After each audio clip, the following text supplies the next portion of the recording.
नीतीश कुमार लोकसभा में मजबूत भइल बाड़े लेकिन विधानसभा में कमजोर भइल बाड़े कि उपेंद्र कुशवाहा बड़ा ईमानदारी के साथ नीतीश कुमार के जे कुछ भी दिहल गई रहे वो सारा वापस कर दिले। भीतरे भीतर ही खबर आ रहा बा कि 29 तारीख के नीतीश कुमार कोई बड़ा फैसला करी है।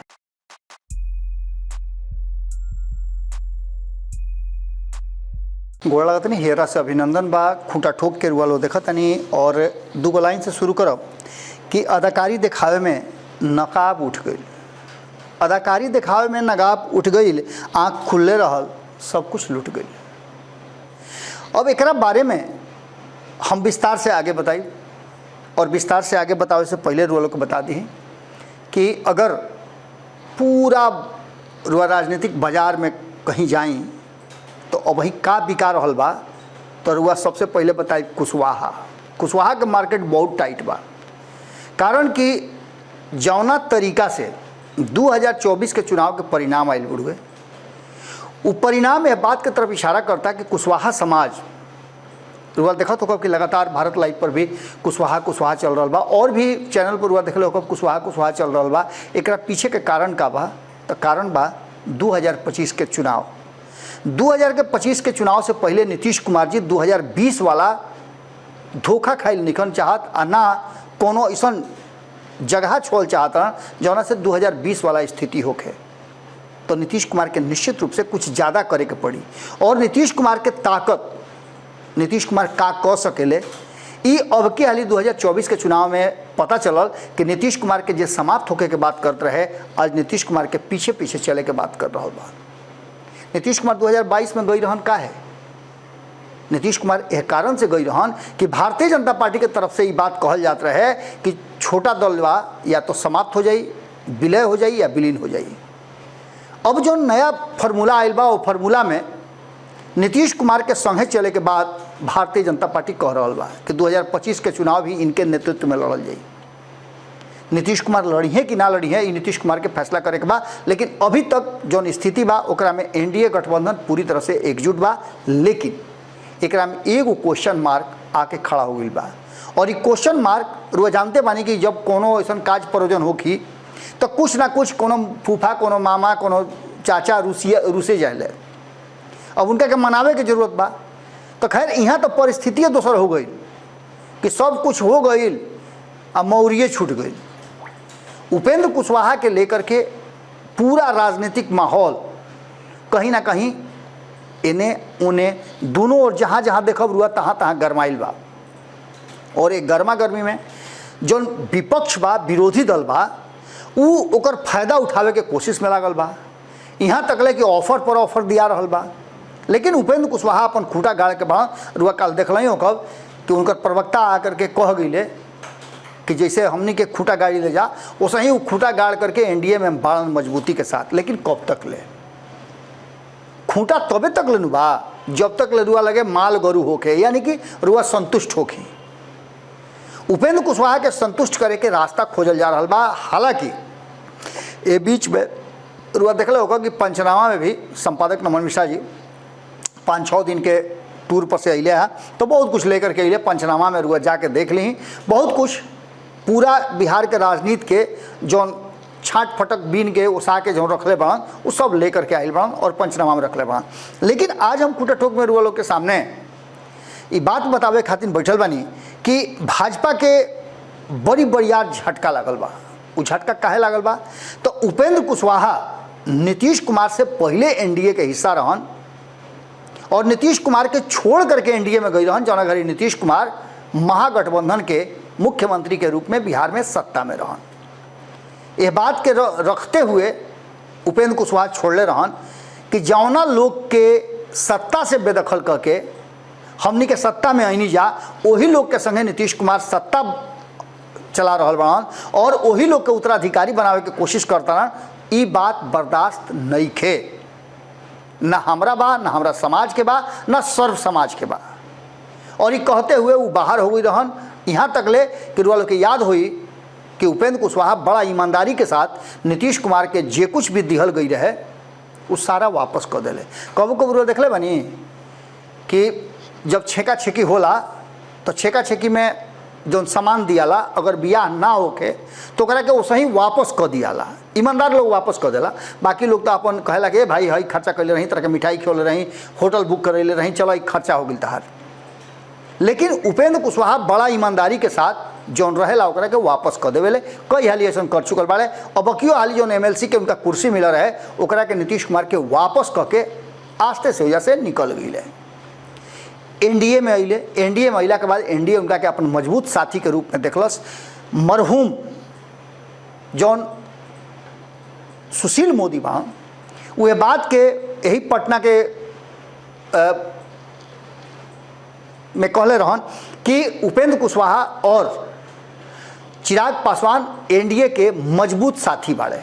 जबकि चिराग पासवान के लेकर के भी लगातार कहल जात रहे कि चिराग पासवान एनडीए में नहीं खन, उनकर चर्चे कहत रहन। लेकिन दोनों आदमी के कहीं ना कहीं एनडीए में बाड़न। ई बात के एहसास जब जब बिहार में उपचुनाव भइल तब तब ये लोग के जरूरत महसूस भइल और तब तब ये लोग एनडीए के साथ खड़ा नजर आए। 2024 के चुनाव में सीट शेयरिंग के समझौता में कहीं ना कहीं उपेंद्र कुशवाहा के साथ जौन समझौता भइलो, समझौता में रुआ देखल ही होखब कि जना के चर्चा पिछला 3-4 दिन से चल रहा बा कि एगो उनका के लोकसभा के सीट और एगो ओकरा साथ साथ उनका के एमएलसी के सीट दिहल गई है जो उनकी ऑलरेडी खाली हो चुका रहे। वो सीट के लेकर के रामबली चंद्रवंशी वाला भारतीय जनता पार्टी वादा कर दिले रहे कि वो सीट उपेंद्र कुशवाहा के दियाई। लेकिन उपेंद्र कुशवाहा लोकसभा के चुनाव हार गई। ओकरा बाद उपेंद्र कुशवाहा के बिहार के राजनीति में रखे खातिर अब आगे बहुत कुछ करे के पड़ी जौन की करे खातिर भारतीय जनता पार्टी सक्षम ना रहे। वो खातिर नीतीश कुमार के लेवे के पड़ी सहारा और नीतीश कुमार के मनावे के पटियावे के पड़ी। तो नीतीश कुमार के पटियावे के पहले नीतीश कुमार कहे ना पटियालेस, जो भारतीय जनता पार्टी उनका ये कार्रवाई वो कहे ना नीतीश कुमार कॉलेस। अब नीतीश कुमार खाली फिर से उपेंद्र कुशवाहा के, हालांकि एमएलसी के सीट जैसे ही चर्चा कोनो जरूरत ना रहे, हम तो पहले ही वालों से कह दिले रही जब ये घोषणा भी ना भई रहे कि एमएलसी के सीट जदयू अपना भी रखी, ओकरा पहले वालों को बता दिल रही कि उपेंद्र कुशवाहा अब लोकसभा ना गई तो एमएलसी ना वो राज्यसभा जई हैं। लेकिन अब एजो एगो बड़ा मोड़ आ गई बा। उपेंद्र कुशवाहा के राज्यसभा भेजे खातिर सारा तैयारी हो गई रहा और इहो तैयारी बा कि उनका के ओजा केंद्र में मंत्रिमंडल में भी शामिल किया कल जाओ और राज्य मंत्री के एगो दर्जा उनका के दे करके और एगो मंत्रालय दे करके उनका के एडजस्ट कर लिया। ये सब बात के तैयारी हो गई बा। लेकिन उपेंद्र कुशवाहा फिर उतने पर काहे आके अटकी हैं। रुआ जानता नहीं कि दूध के से मुँह जरेला तो मठो आदमी फीक फूक के पिएला। उपेंद्र कुशवाहा कहीं ना कहीं अब जे भी समझौता होकर ओकरा के त्वरित कल चाहता पेन और पेपर के साथ। ये बीच में रुआ लोग के पता चलल हुई हवा धीरे धीरे बहत रहे तो तेज हवा जब बहल तो ये बह के आयल कि वशिष्ठ नारायण सिंह और उपेंद्र कुशवाहा के बीच एक खाली फिर से मुलाकात भइल बा जैसे 2021 में वो लोग के संगे मुलाकात भई रहे। और अंत में ओकर फैसला का भइल, ओकर परिणाम भइल कि उपेंद्र कुशवाहा अपन पार्टी के विलय कर दिले जदयू में और उनका के बदले में संसदीय बोर्ड के अध्यक्ष बनावल गई। एमएलसी भी के भी सीट मिलल लेकिन मंत्रिमंडल में शामिल ना कल गए रहे, जौन बात के लेकर के बड़ा तकलीफ रहे। और कई लोग यह बात के उठौले भी रहे कि कहीं ऐसा ना कि उपेंद्र कुशवाहा के उपेक्षित तो नहीं कल जाए। लेकिन उपेंद्र कुशवाहा संतुष्ट रहन। हालांकि मन में तो उनका होइबे करी कि मंत्रिमंडल के गठन भइल, सरकार बदलल, हमरा के केहू ना पूछल, इस सारा बात हो गई। उपेंद्र कुशवाहा जब अपन पार्टी विलय के लिए जदयू में अले तो नीतीश कुमार के प्रधानमंत्री के उम्मीदवार और प्रधानमंत्री के रूप में वो देखे के शुरू कर दिले। जना के चलते आगे चल के रुआ का भइल जानते बानी कि एकरा खातिर भारतीय जनता पार्टी के कई गो वरिष्ठ नेता से तत्कालीन जौन उघरी के अध्यक्ष रहन संजय जायसवाल उनका संगे उनकर सामने सामने टकराव भी भइल। इस सब बात के बाद उपेंद्र कुशवाहा के मन रहे कि नीतीश कुमार प्रधानमंत्री के कुर्सी पर पहुँचस। खैर इस सपना उनका ना पूरा भइल और नीतीश कुमार खुद भी बहुत प्रयास किया के बाद भी वो जगह पर ना पहुँचले। तो फाइनल भइल कि नीतीश कुमार बिहार के मुख्यमंत्री तक ही सीमित रही हैं और नरेंद्र मोदी के प्रधानमंत्री बनावे के पड़ी और दोनों आदमी मिल के नरेंद्र मोदी के प्रधानमंत्री बनावे के काम शुरू कर दिहल लोग। लेकिन एकरा में उपेंद्र कुशवाहा जौन पीछे रह गई, लोकसभा हार गई, ओकरा बाद के प्रक्रिया शुरू हो गई बा। नीतीश कुमार के साथ भी उपेंद्र कुशवाहा के दू हाली मीटिंग हो चुकल बा। ये गुप्त मीटिंग बा। ये मीटिंग के लेकर के भारतीय जनता पार्टी अब संशय में पड़ल बा कि आखिर हुई का, अब का हुई। उपेंद्र कुशवाहा पहला हाली भी नीतीश कुमार के और इतना दिन अलग रहला के बाद भी नीतीश कुमार खातिर उपेंद्र कुशवाहा के जौन प्रेम बा, जौन उनका स्नेह बा या उनका प्रति जौन उनको सोच बा, वो सब कुछ वो स्पष्ट करत रह गए। नीतीश कुमार से कोनो तरह के उनका व्यक्तिगत रूप से या और भी कोनो रूप में उनका संगे कोनो अदावत नहीं खे। वो बार बार कहले कि बड़ भाई हवे, जब जरूरत हुई तो उनका खातिर खूनो देवे के तैयार बानी। सबसे पहला व्यक्ति हो कब जो जाके उनका के खून दे। अब जो वर्तमान परिस्थिति बनल बा ओकरा में नीतीश कुमार के लेकर के, उनका स्वास्थ्य के लेकर के, उनका उत्तराधिकारी के लेकर के बात चलत रहा।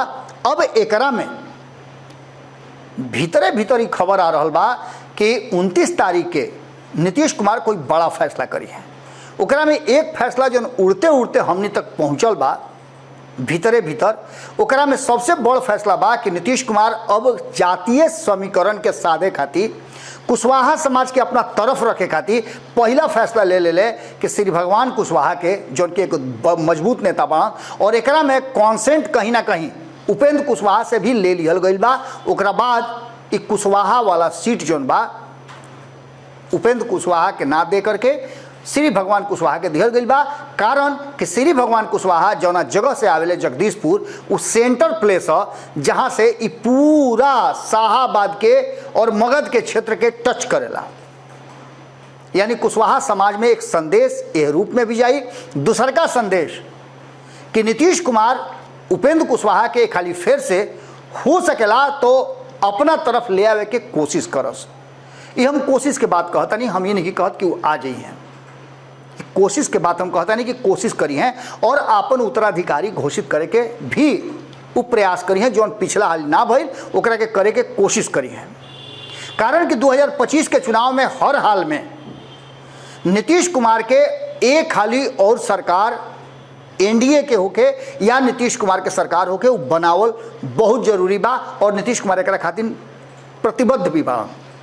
अब उनकर प्रतिबद्धता यह बात से नजर आ रहा बा कि 2024 के चुनाव में अस्वस्थता के बावजूद भी वो लगातार चुनाव प्रचार कैले और अब जो वर्तमान परिस्थिति बा ओकरा में 29 तारीख के पहला फैसला हुई कि बिहार में प्रदेश अध्यक्ष के दावेदारी दूसरा कोई के दिहल जा सकेला। एकरा में कई गो नाम सामने आवता।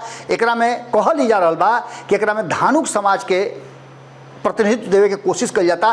कारण कि धानुक समाज धीरे धीरे करके छटकत रहा और वो समाज के भी अपना तरफ ले आवे खातिर कुशवाहा के एमएलसी बना देले, धानुक के प्रदेश अध्यक्ष बना सकेले। में कई गो नाम, शीला मंडल के नाम आ रहा बा, रामप्रीत मंडल के नाम आ रहा बा, एकरा अलावे और कई गो जाति के नाम आ रहा बा। जना जाति के दलित के भी नाम आ रहा बा। इहो नाम आ रहा बा कि कहीं ऐसा तो ना कि बिहार के प्रभार पूरा के पूरा वो अशोक चौधरी के दे दी हैं। विजय चौधरी के भी नाम अब बीच में आवत रहे लेकिन उनकर नाम कट गई। ऐसे कि एगो सवर्ण के ब्राह्मण के दे दिले उन्हें राज्यसभा में नेता अपना दल के बना दिले। ये सारा बात के लेकर के ई कहल जा रहा बा कि नीतीश कुमार कोनो चौंकावे वाला फैसला लिए हैं। एकरा में दामोदर रावत के भी नाम आ रहा बा, शीला मंडल के अलावा रामप्रीत मंडल के नाम आ रहा बा। दामोदर रावत के बारे में भी कहल जा रहा बा कि वो अब एक्शन में आ गई बड़े। एकरा अलावे भी बहुत सारा नाम जो सामने नजर आ रहा बा वो नीतीश कुमार चयनित कर सकेले।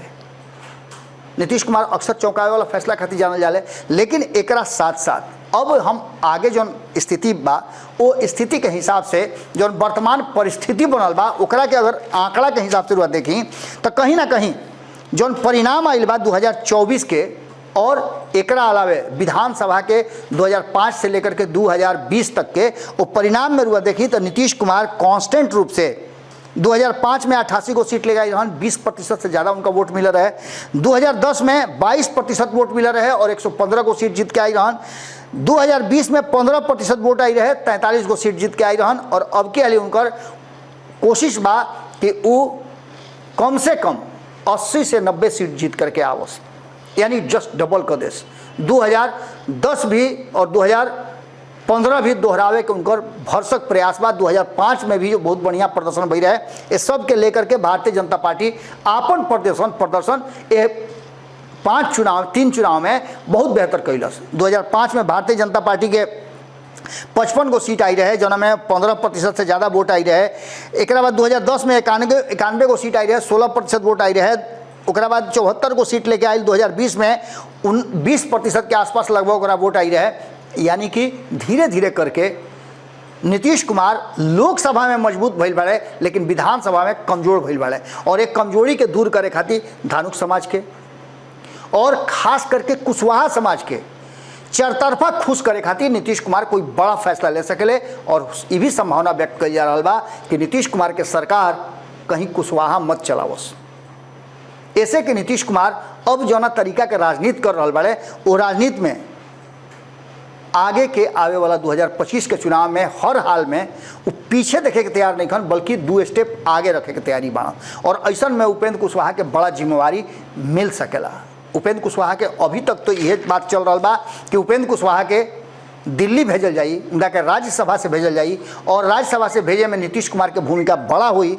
नीतीश कुमार के साथ का बातचीत भई अभी तक ले पब्लिक डोमेन में नहीं आए।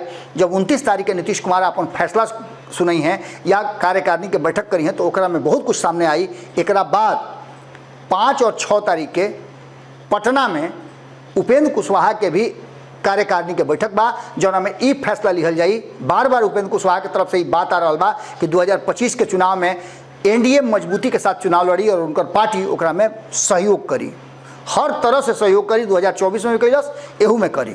जहाँ जहाँ एनडीए के घटक दल के जीत भइल बा, वो जब वोट प्रतिशत उठा के देख ली तो कुशवाहा समाज के वोट अच्छा खासा आयल बा, जौन की उपेंद्र कुशवाहा का कहना बा कि वो ट्रांसफर करावे में सफल भइल बाड़े।